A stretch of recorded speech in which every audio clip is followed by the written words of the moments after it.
the surgeon, the whistleblower, and the lawsuit. What began as enthusiasm for a cutting-edge surgery ended in acrimony and incarceration. In 2012, Hernandez sought out the surgeon with a business pitch for the American market. Osseointegration technology is a life changer, demanding action from those who need it. Al Muderis was the only one interested in promoting the procedure in the U.S. By March 2013, Hernandez traveled across the Pacific for the groundbreaking operation. Hernandez upheld his end of the bargain with glowing interviews across America. Roadshows brought prospective patients to Australia, unaware of any conflict of interest. For every patient who underwent surgery, Hernandez secretly earned a $1,000 USD cash commission. Justice Abraham later found this arrangement unethical, as it compromised the advice given to patients. Despite the surgery's success, Hernandez began experiencing worsened pain and recurring infections. The federal court ruled that Al Muderis deliberately downplayed severe risks to secure informed consent. By 2018, the commissions stopped, leading to a bitter parting of ways. Hernandez turned to social media to expose what he perceived as unethical conduct. His post warned patients, "I smell a major cover-up." This spurred years of costly litigation, beginning with a defamation suit filed by Al Muderis in the U.S. Hernandez lost his finances and employment battling the overseas legal assault. Al Muderis's team actively sought to silence him, even blocking his evidence in Australian proceedings. A default judgment ordered Hernandez to pay Al Muderis $2.7 million USD. Eventually, the judge found him in contempt of court for non-payment and sentenced him indefinitely. In prison, he was manhandled by guards and denied proper treatment for severe nerve pain. Shackled at the legs and waist without disability support, he tragically fell. The fall forced him into a wheelchair for 15 months, hindering his recovery from the surgery. He constantly complained in writing, desperately trying to get attention for his deteriorating condition. Meanwhile, a devastating defamation case judgment lashed at Al Muderis in the federal court. The ruling found that Al Muderis made disingenuous attempts to distance himself from the commission contract. His barrister, Sue Crisantao SC, falsely claimed that Hernandez was the primary source for the media investigation. At Justice, Abraham criticized the attempt to blame Hernandez, calling the allegations baseless. The judgment vindicated the claims that patients were not fully informed of the severe risks. The journalist Charlotte Grieve reported extensively on the details of the damning judgment. Hernandez was finally released from prison in April, after serving 16 months. He emerged having lost everything, yet stated he had no regrets for speaking the truth. His recovery was slow, requiring him to restart walking from a wheelchair to a cane. He felt a responsibility, given his role in building the surgeon's public image. Despite the Australian victory, Al Muderis continues legal action blocking Hernandez from working in osseointegration. "If you work for him, he owns you," Hernandez warned about the surgeon's controlling nature. A petition was launched by supporters to fund the ongoing legal battles for the whistleblowing advocate. Under cross-examination, Dr. Al Muderis denied all knowledge of the cash commissions paid to Hernandez. Justice Abraham ruled his denials regarding the contract were not only evasive but actively false. The judge noted that his denial only served to reflect negatively upon his character. Hernandez watched the cross-examination from prison, shaking his head at the falsehoods. Hernandez believed that Al Muderis's primary motivation was achieving status as the king of osseointegration. Hernandez claimed the cult following surrounding the surgeon remained oblivious to the reality behind closed doors. Hernandez, an amputee since 17, struggled with the discomfort of traditional prosthetic sockets. Osseointegration, inserting a titanium rod directly into the bone, promised greater mobility. For the right candidates, this procedure alleviates chronic pain and unlocks new levels of movement. However, the procedure carries immense risks, including worsening pain and severe infections. Some patients face the horrific prospect of needing further amputations due to complications. Hernandez founded a website dedicated to tracking and promoting this novel procedure globally. Unable to afford the life-changing surgery, Hernandez offered promotion in exchange for a free procedure. The partnership in Australia led to roadshows where Hernandez promoted the surgeon to Americans. Patients flew to Australia, believing they were getting impartial advice from a trusted figure. A secret contract stipulated cash commissions for every successful referral made by Hernandez. This unethical payment structure heavily influenced the advice given by Hernandez, who was seen as a friend. The lucrative partnership delivered a massive profit of $75,000 USD per American patient to Dr. Al Muderis. When commissions ceased in 2018, the relationship imploded, leading Hernandez to go public. Hernandez lamented the change in the Australian team structure compared to its ethical beginnings. Al Muderis immediately retaliated by filing a defamation suit in the U.S. courts. Hernandez faced a default judgment due to poor representation and U.S. competition laws. Lawyers for Al Muderis conducted surveillance on Hernandez and his business associates before a second lawsuit. The second lawsuit alleged he was shuffling assets between businesses to avoid paying the initial judgment. Every attempt by Hernandez to file for bankruptcy was met with legal blocking maneuvers. The constant legal pressure left Hernandez completely broke and unable to work in his specialized field. This relentless pursuit was designed to silence his concerns and maintain a monopoly on the surgery in America. Hernandez realized the system was rigged to ensure he could never escape the surgeon's reach. On the 29th of November 2023, the judge found him in contempt of court. He received an indefinite sentence, forced to serve time alongside hardened criminals. In prison, he was terrified. His osseointegrated leg could become infected without proper care. The medical care was severely lacking, forcing him to rely on constant written complaints.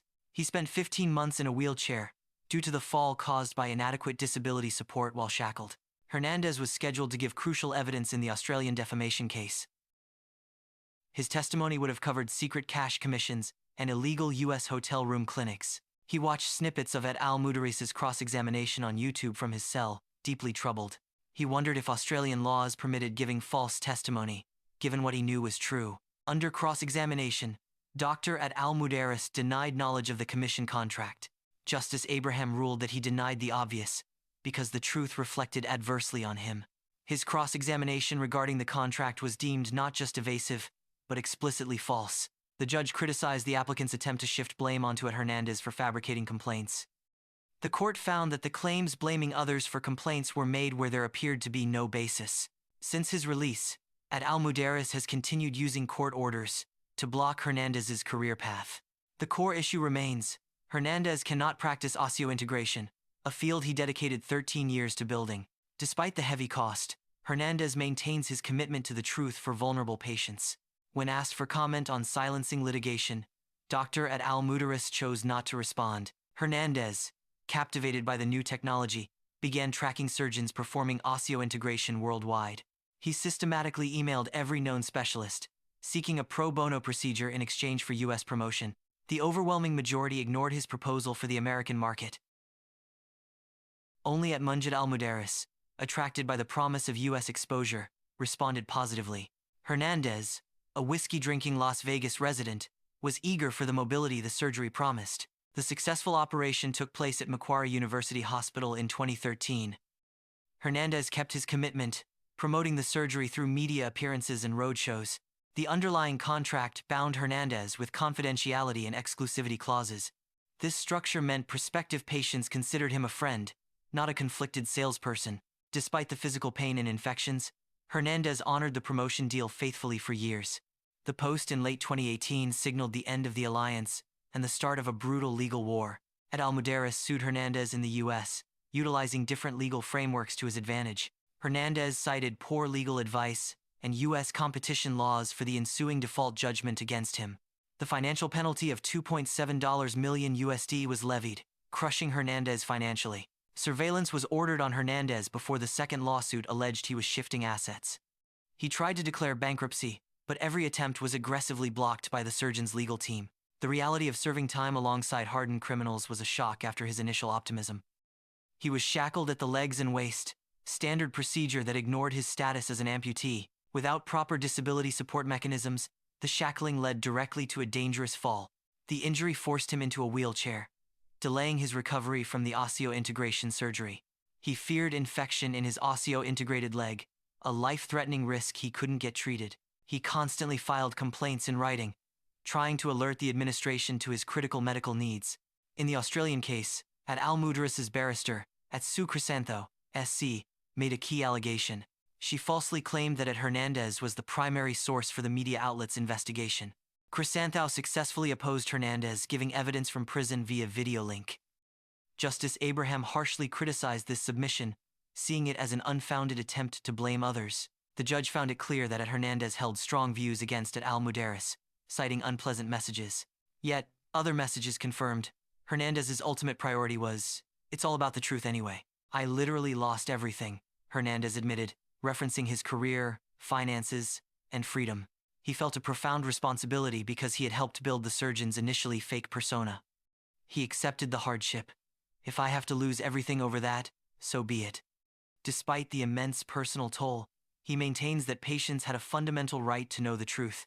The fight continues, fueled by the support of his family and friends launching public appeals. Following the old map, Levi carefully navigates his vehicle into the thick, ancient woods. The deeper he drove, the more isolated the surroundings became, the trees towering overhead. Midway through the journey, the engine sputtered violently and died completely. He popped the hood, revealing a tangle of useless machinery amidst the humid, shadowed undergrowth. With no cell service, he grabbed his backpack and supplies, deciding to continue the trek on foot. Venturing deeper on foot, the forest grew darker, the air heavy with unknown danger. Suddenly, a ferocious tiger emerged from the thick brush, letting out a terrifying, primal roar. Terrified, Levi dropped his map and ran for his life, the predator hot on his heels. Just as escape seemed impossible, the Superman appeared, descending rapidly from the sky. Working together, they bravely fought off the beast using combined force and speed. The tiger, subdued by the combined effort, fled deep into the impenetrable wilderness. Ensuring the danger had truly passed, the two companions regrouped before continuing their mission. Exhausted but focused, Levi squinted through the dimming twilight, following the ancient map. Far in the distance, a warm, inviting glow pierced the heavy darkness of the forest heart. They approached the mysterious structure cautiously, noting the unnatural warmth emanating from the windows. The house stood alone, a beacon in the wild, suggesting someone was home after all these years. Testing the heavy wooden door, Levi pushed it open, revealing the interior. Inside, the air was surprisingly warm, lit softly by antique lanterns hanging from the rafters. They scanned the small, cluttered space, looking for any sign of the hidden riches. Behind a heavy tapestry depicting an old sailing ship, Levi noticed a faint outline in the floorboards. Working together, they managed to heave open the heavy, hidden chest. It was filled to the brim with gleaming gold coins and fascinating ancient artifacts. The long, perilous journey had culminated in this incredible discovery. The Superman carefully examined the chest, ensuring its structural integrity for transport. They knew securing this fortune required the same courage they used to fight the tiger. The combined courage and teamwork had paid off spectacularly in the heart of the forgotten woods. With the treasure secured, their adventure in the forest finally reached its successful conclusion. The newspaper clipping detailed the treasure's location precisely within the old forest house boundaries. He meticulously gathered essential exploration supplies, ropes, compass, and dried rations. He consulted old leather-bound atlases, cross-referencing modern maps with historical forest layouts. As dawn broke, painting the sky pale orange, Levi shouldered his loaded backpack. With a final determined look back, he headed out towards the rumored location in the woods. The paved road soon gave way to gravel, signaling the transition into the untamed wilderness. He relied solely on the hand-drawn section of the map, as GPS signals had long since disappeared. The forest seemed to press in on the vehicle, the trees growing thicker and darker by the mile. The car made an alarming noise, a grinding screech, followed by total silence.